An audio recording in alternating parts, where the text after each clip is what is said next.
काय रे? काय प्रॉब्लेम आहे? काय झालंय?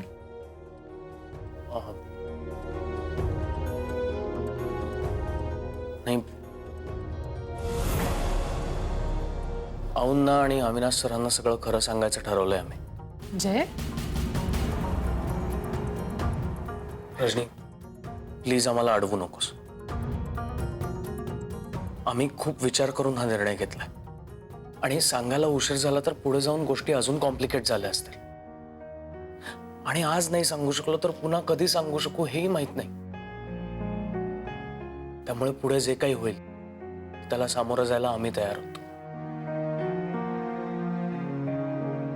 मला मान्य आहे, पण हे असं.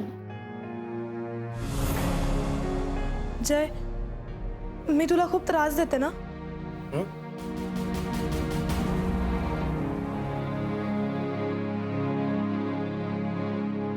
पण आता इथून पुढे मी तुला कधीच त्रास नाही देणार, कारण आता मला सगळं कळलंय. काय? काय ग जुई, काय कळलं तुला?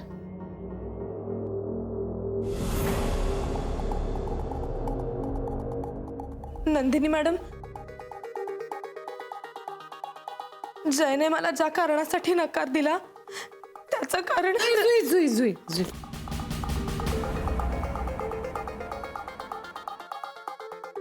अगं ठीक आहे, हे बघ कळलंय ना तुला आता.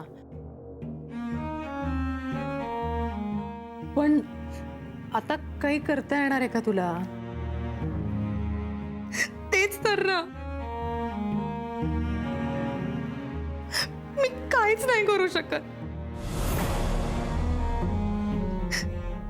शेवटी तूच जिंकलीस, मी हारले. आता माझ्या लक्षात आलंय, काय? जयला तूच आवडतेस.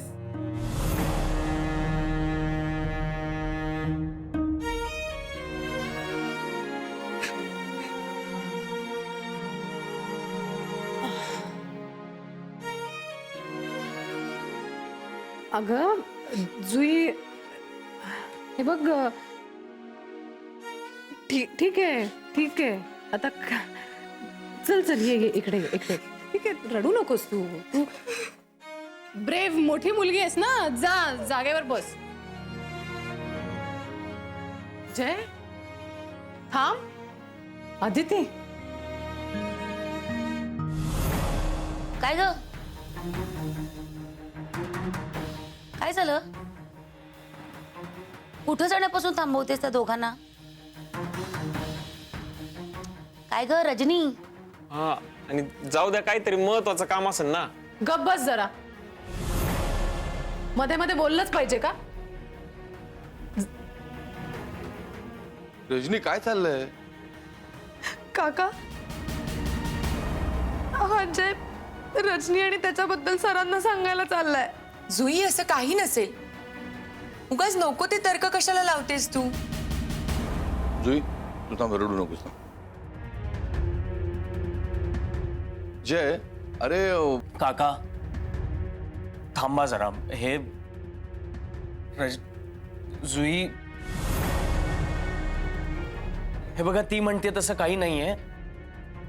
आम्ही फक्त काहीतरी महत्वाचं बोलायला जातोय आतमध्ये आणि आम्हाला प्लीज आत्ता थांबवू नका.